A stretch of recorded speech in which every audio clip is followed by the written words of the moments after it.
Bismillahirrahmanirrahim. Assalamualaikum warahmatullahi wabarakatuh. Alhamdulillahi rabbil alamin. Wassalatu wassalamu ala ashrafil anbiya'i wal mursalin Sayyidina wa maulana Muhammadin, amma ba'd. Bola Rek TV yang berbahagia dimanapun Anda berada, jumpa lagi dengan program Titian. Kali ini saya akan ajak Bolo semuanya itu untuk mencoba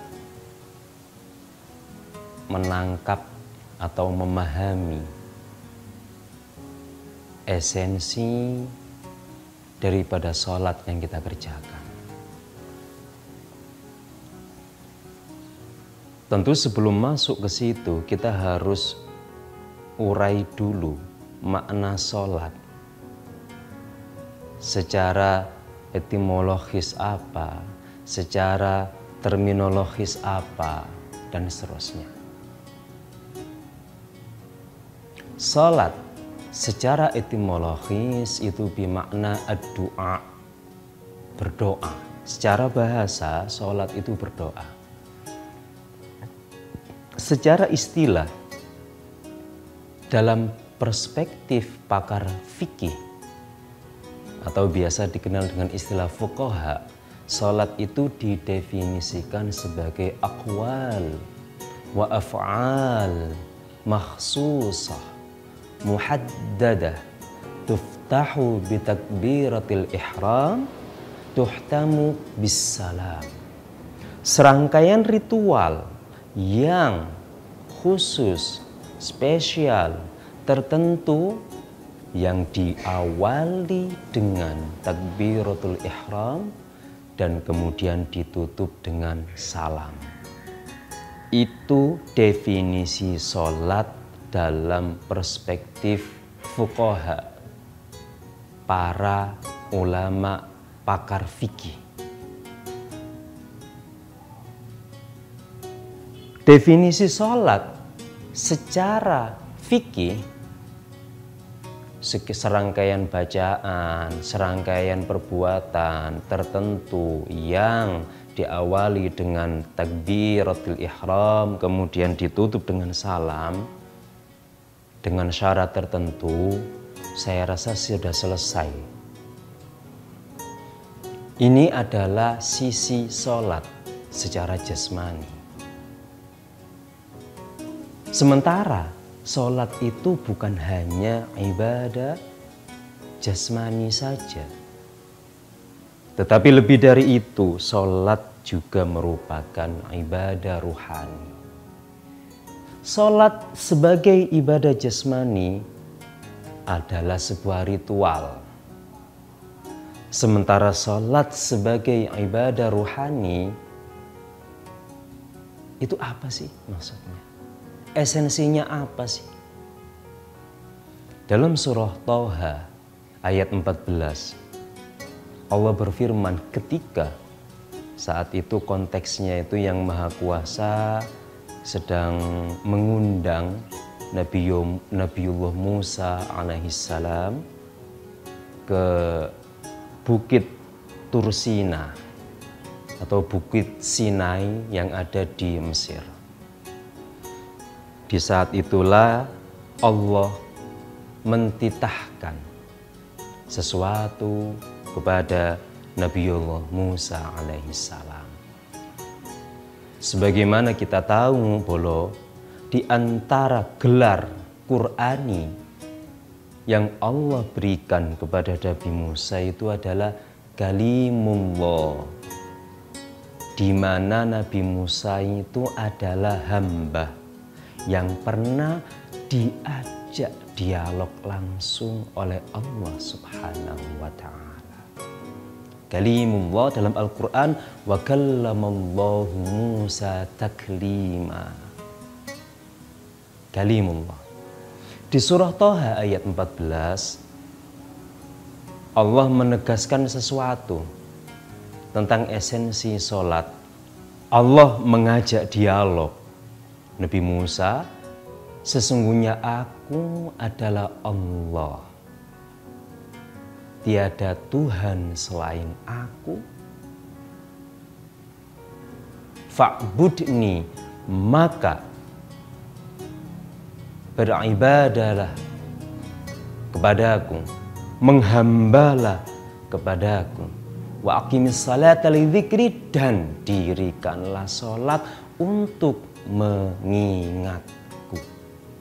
Maka berdasar ayat ini, esensi sholat sesungguhnya adalah media kita semuanya untuk mengingat Tuhan, untuk mengingat Rabb kita, Allah Subhanahu wa Ta'ala. Tapi kenyataannya, mestinya sholat itu kita dudukkan sebagai media pengingat. Nyata-nyatanya banyak di antara kita itu saat sholat Allah tercerai-berai, pikiran hati kita kemana-mana. Ingat ini, ingat itu. Terlintas ini, terlintas itu. Lalu bagaimana supaya kita mampu mendudukkan sholat itu sebagai media untuk mengingat Allah Subhanahu wa Ta'ala? Jangan kemana-mana, Bolo. Tetap di titian.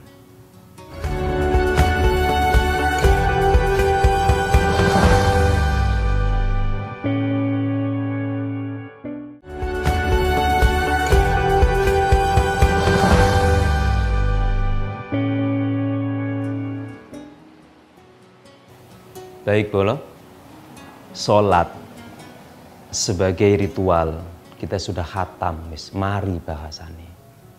Saya yakin semua Bolo ini tahu betul lah sholat bacaannya itu bagaimana, gerakannya itu bagaimana, wudhu itu yang sempurna itu bagaimana, sisi ruhani yang jadi perhatian kita. Sebagaimana di surah Thaha ayat 14 tadi, kata Allah, wa aqimis salata lidzikri, dan dirikanlah sholat untuk mengingatku Allah. Semestinya sholat itu kita posisikan sebagai media pengingat. Nyatanya justru seringkali sholat itu saat Allahu Akbar, kita tak cukup mampu mengondisikan hati pikiran untuk tak cerai-berai mikir kemana-mana. Supaya bisa strike lurus, mengingat itu bagaimana? Tentu ini butuh sekian mujahadah, Bolo. Butuh sekian perjuangan, butuh sekian step by step. Tidak bisa kemudian wis pokok aku kok sholat iku ingat sama Allah. Ya itu bagus. Tapi pada praktiknya tetap ada proses di sana. Banyak tips sesungguhnya dari para ulama kita tentang kiat-kiat sholat itu khusyuk. Tapi di sini saya tidak membahasakan kiat-kiat sholat khusyuk, tidak. Karena khusyuk sendiri itu adalah sesuatu yang menjadi rahasia Allah. Dan yang tahu tolak ukur parameter kekhusyukan seseorang itu Allah sendiri.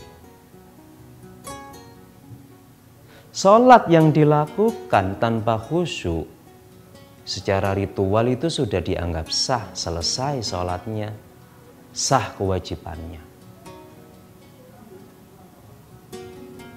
Nah, sementara untuk menjadikan sholat ini media mengingat Allah, esensinya untuk mengingat, kita harus mampu mengondisikan diri ini. Ya apa carane iku iso eling Gusti Allah Subhanahu wa Ta'ala. Dari sekian tips yang disajikan oleh para ulama kita, ada satu tips dari Imam Abu Hamid Muhammad bin Muhammad Al-Ghazali. Begini, Sebenarnya ada tips dari baginda Nabi. Ada tipsnya kan, an ta'budallaha ka'annaka tarahu fa illam tarahu fa innahu yarak. Wis ngene. Kira-kira begini kalau diterjemahkan ya baginda Nabi.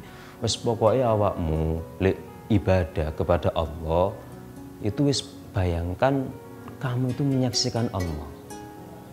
Kalau kamu tak sanggup menyaksikan, merasakan kehadiran, yakini saja Allah itu pasti menyaksikanmu. Nah, ini tentu rumus general ya. Rumus aplikatifnya dari Imam Abu Hamid Muhammad bin Muhammad Al-Ghazali. 1. Ketika hendak menuju sholat, siapapun bolo sekate budal sholat iki, itu kalau bisa tidak terburu-buru dan tidak tergesa-gesa. Loh, katanya wasari'u, katanya fafirru ilallah, berlarilah menuju Allah. Iya, secara fikih memang baiknya itu untuk menunjukkan keseriusan dan perhatian terhadap sholat. Memang beberapa ulama fikih itu menganjurkan ya kalau bisa ya kalau berangkat sholat ya agak cepat, karena Allah perintahkan fafirru, berlarilah ilallah, kepada Allah. Tapi oleh beberapa ulama sufi, lunda, justru ketika kalian hendak menuju sholat itu usahakan tenang dulu. Setenang-tenangnya pikiran, setenang-tenangnya hati, segala kesumpekan, segala stres, depresi, ruwet pikir, selehno kabeh dhisik. Nah, kemudian ketika berangkat menuju masjid, lakukan dengan setenang mungkin. Ulama yang berpendapat seperti ini, yang direkomendasikan itu berangkat sholat itu tenang, itu berlandaskan hadis yang diriwayatkan Imam Muslim dari Abu Hurairah. Idza thuwiba lis-salati fala ta'tuha wa antum tas'aun wa atuha alaikum as-sakinah. Kata baginda Nabi, jika diserukan untukmu untuk melaksanakan sholat, jangan kalian mendatangi sholat itu dengan tergesa-gesa. Datangilah sholat itu dalam kondisi sakinah, ketenangan hati, ketenangan pikiran. Sementara kadang-kadang banyak orang itu memposisikan sholat itu sebagai pengobat stres. Wah, stres sih aku, tak sholat. Loh, ndak. Mestinya sebelum sholat itu stres ditaruh dulu. Stres ditaruh, sumpek ditaruh. Misalnya mikir utangan, mikir apa ditaruh. Setenang mungkin, setenang mungkin. Kenapa demikian? Karena ini akan berpengaruh. Saat ketika nanti Allah, tentu yang tenang akan mampu mengondisikan kita lebih tenang saat sholat. Sementara yang terburu-buru, takbir aja menggos-menggos, jangan-jangan. Budale wis ngincik, begitu takbir menggos-menggos Allah. Loh, kalau tenang saja belum, takbir saja masih menggos-menggos, lalu bagaimana dia bisa nyaman dan nikmat? Berikutnya, tips selanjutnya apa? Setelah tenangi terus apa? Jangan kemana-mana pula. Tetap di Titia.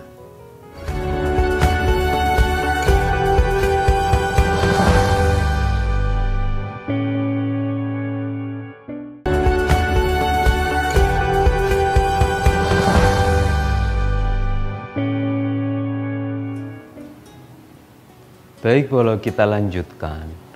Setelah kita itu mampu tenang menuju sholat, mampu ya kalau belum bisa sepenuhnya meletakkan segala kesumpekan dalam pikir, dalam hati, paling tidak kita upayakan untuk tenang.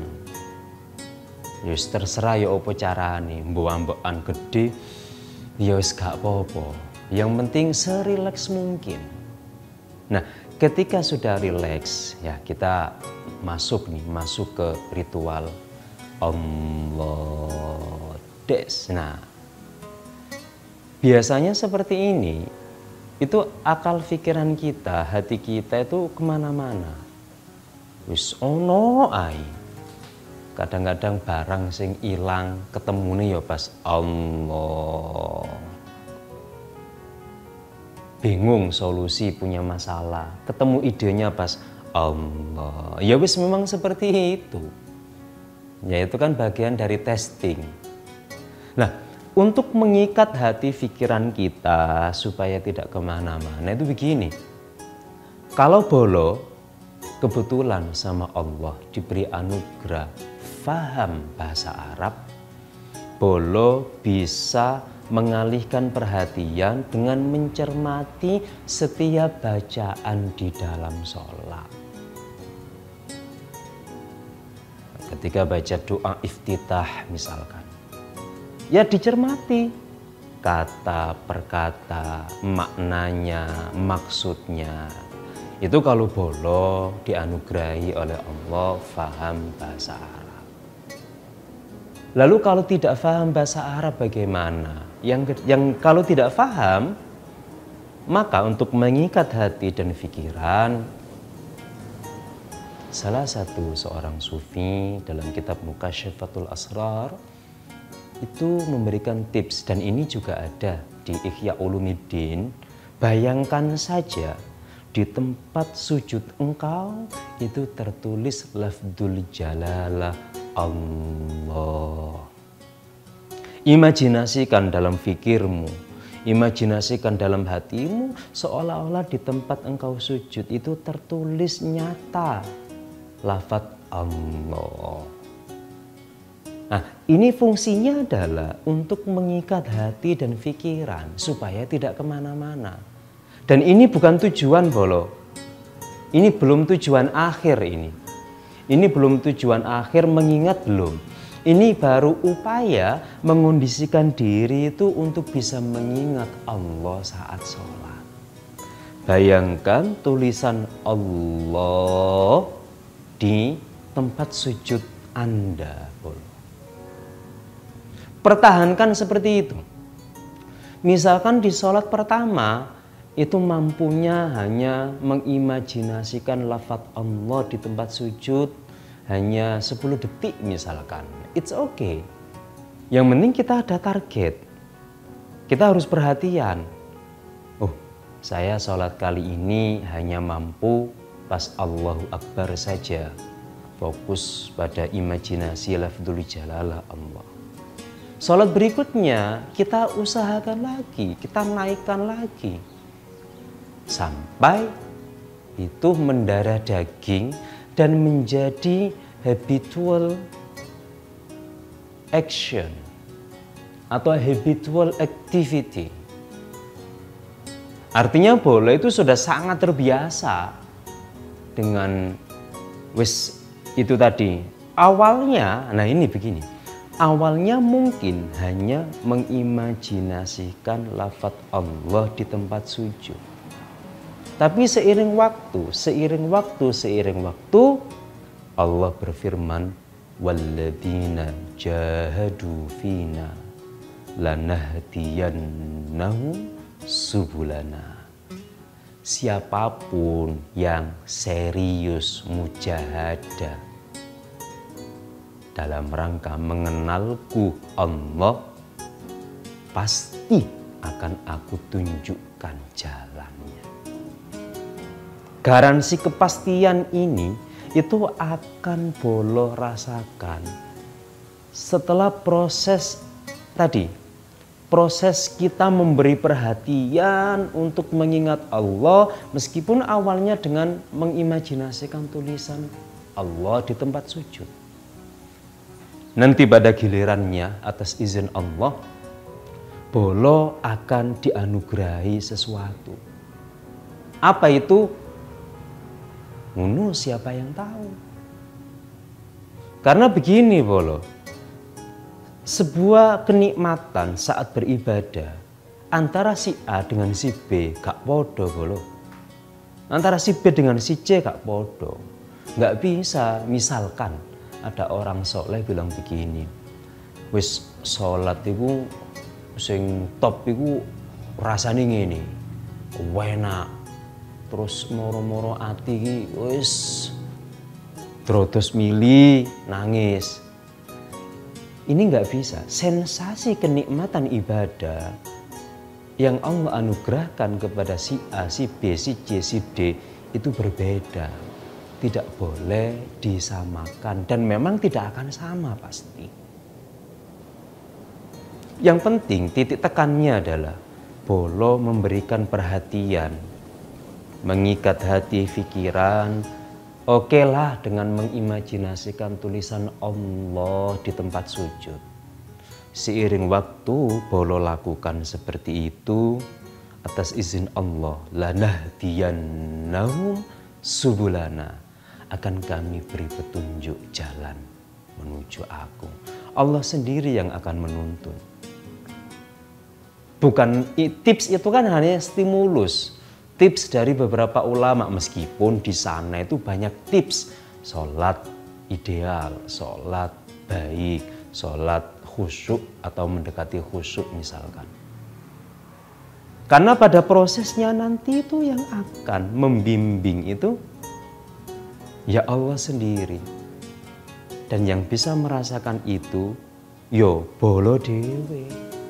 Nggak bisa takon konconi sholat sing sip iku yo apa sih?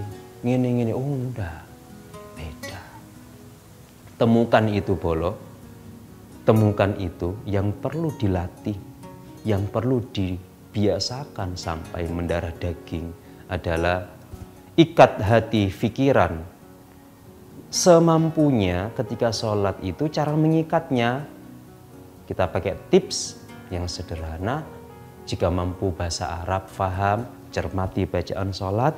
Jika kebetulan tidak faham bahasa Arab, imajinasikan tulisan Allah di tempat sujud Bolo.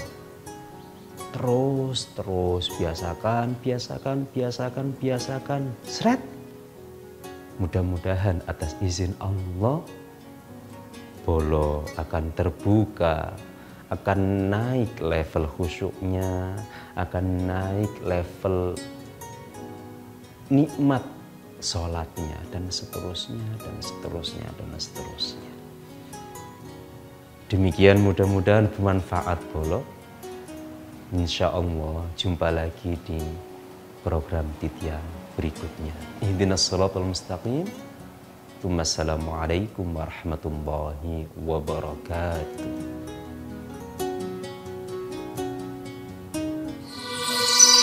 Arek TV.